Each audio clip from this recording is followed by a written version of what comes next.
Welcome to Jelly Printing with Encaustic. So, as promised, here is our project. So, I'm going to jump straight in. So, we are going to discover the wonderful world of jelly plating and then mixing that with encaustic wax.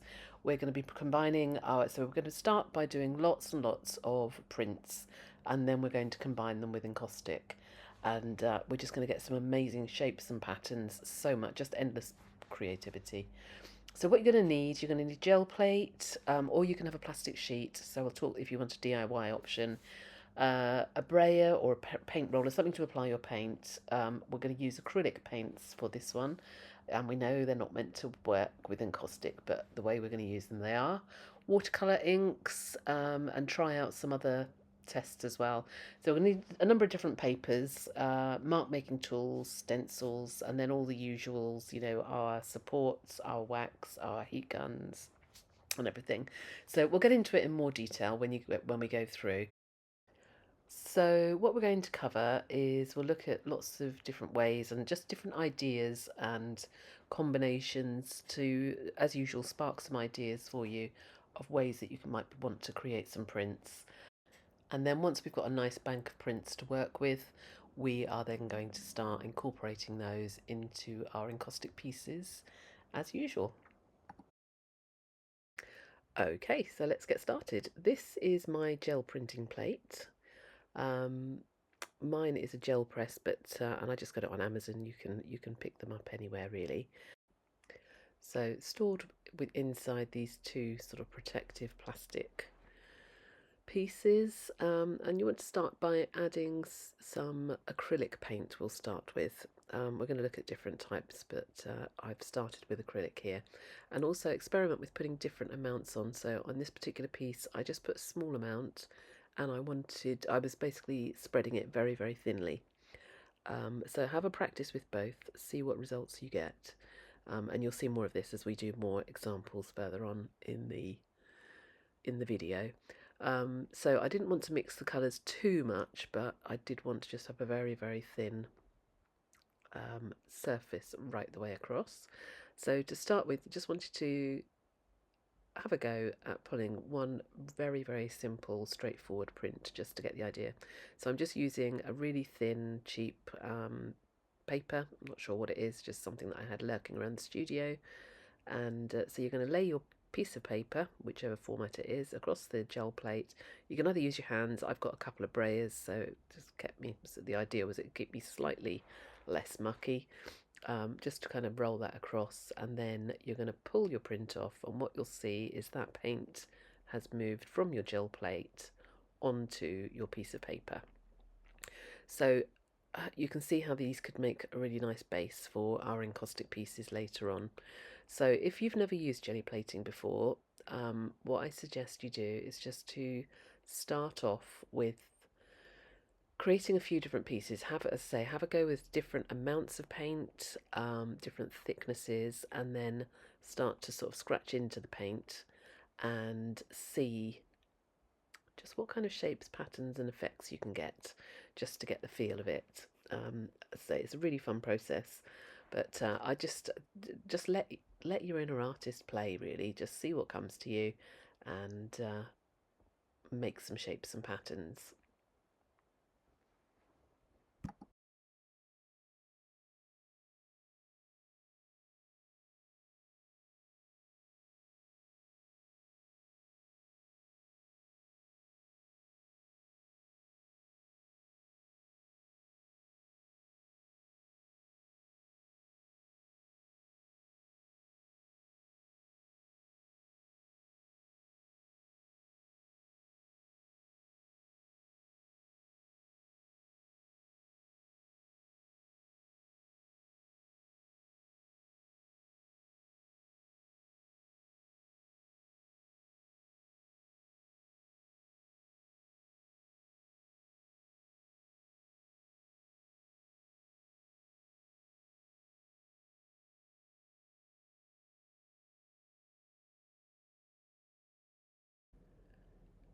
So you'll see I've added a lot more paint here. I wanted to work in a much thicker layer on these next pieces, And as I say, really, it's about experimentation. I wasn't overthinking my colours. I wasn't overthinking anything. I was just literally just allowing myself to play, and much like Encaustic, allow lots of nice little happy accidents.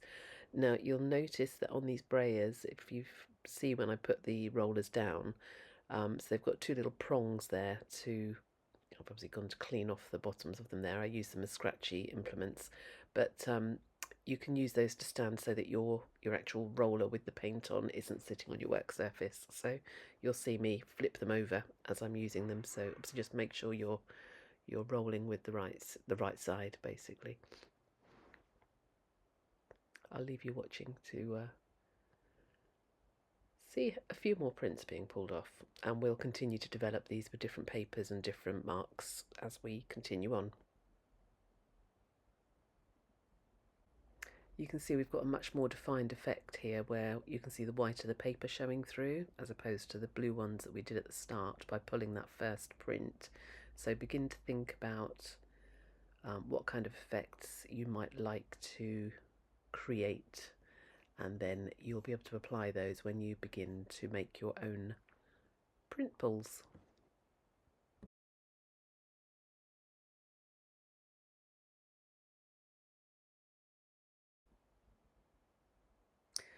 So in this pieces, we're starting to think about some negative spaces, introducing shapes and patterns into our prints.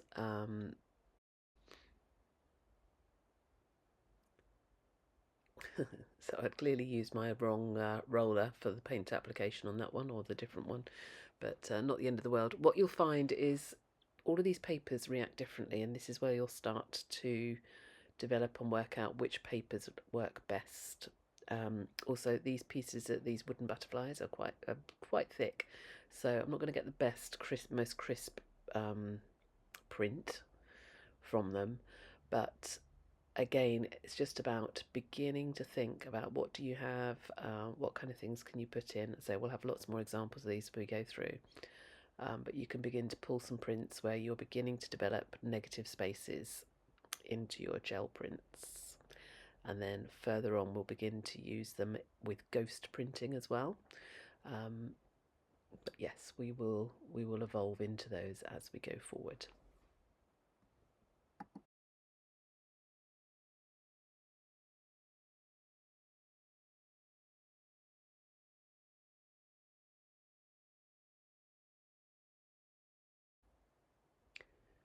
Slightly off camera, but wet wipes are really great for cleaning up.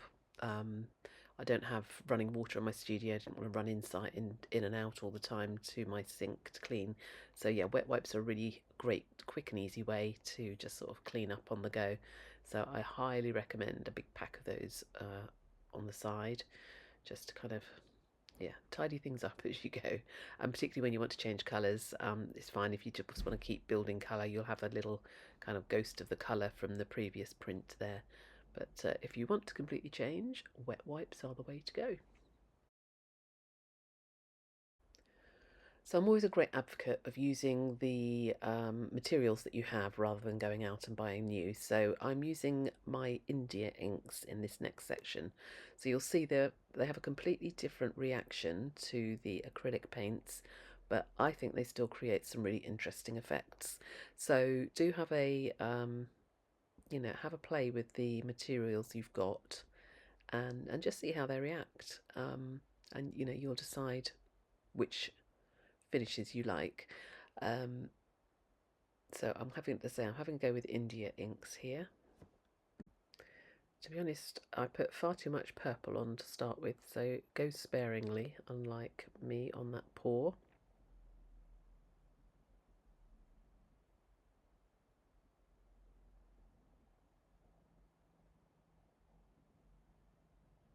You can see how differently the ink is behaving on the jelly plate to the acrylic. You're getting all those lovely cells. So I only used the top half because I knew I just didn't want that big blob of purple at the bottom.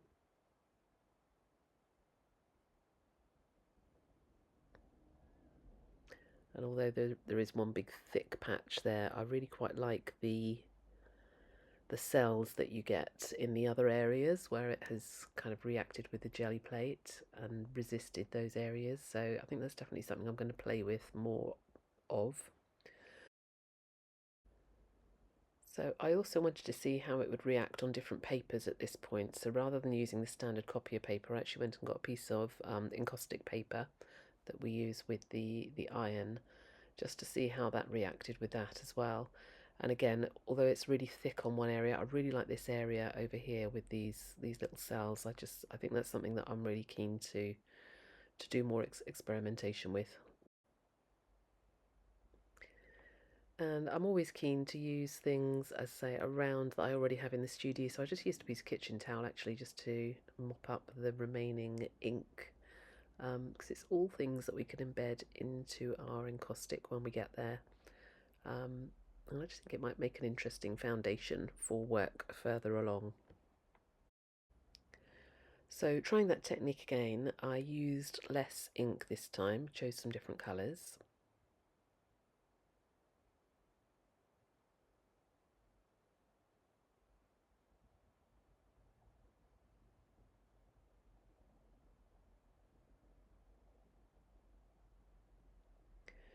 And you'll see that as the ink is on the gel plate, it's really reacting with the gel plate, and it pretty much shrinks back to nothing, as the ink pulls back sort of together again. So I had my paper, but I was clearly not ready quick enough, because you can see it pretty much that's not an interesting shape at all. So I went back over the ink again with my paper ready to kind of plop it on at exactly the right, once I've got those beautiful cells there, so that I can kind of catch it at just the right moment. So be ready with your paper.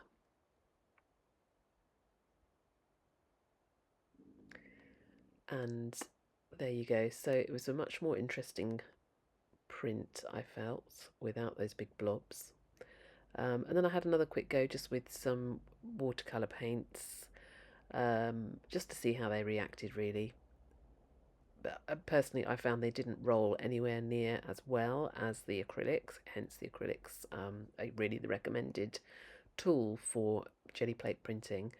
But that said, I still got some quite interesting effects, so I really just sort of wanted to highlight this as a case of use what you have, don't feel that you need to go out and buy new, particularly if you don't have acrylic paints. But yeah, and just experiment and see what you get. But I got some quite nice effects with the watercolor paint. It didn't spread as nicely, I found.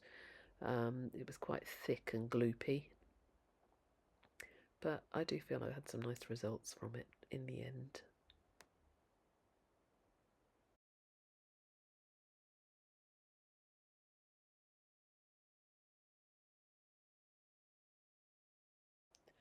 So we've had a clean up, and we're heading back to acrylic paints once again, and also back to our little butterfly cutouts that we had. However, this time we're going to look at different papers, so I'm going to start by using a tissue paper.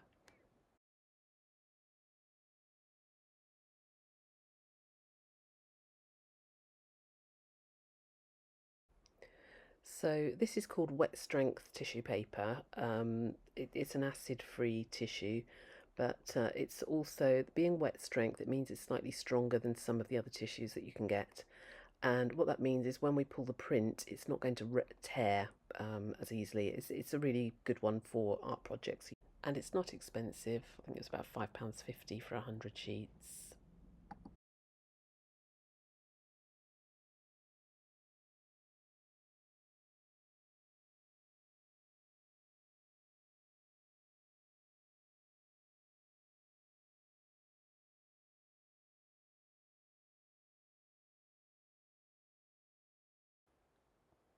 So we've had a couple of little tears, but nothing too serious, nothing that can't be repaired when we get to embed this into our encaustic.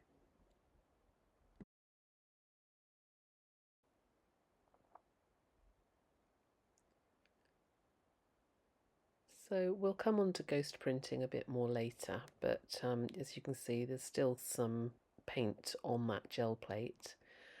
So we're going to begin getting into pulling more than one print from one gel plate going forward.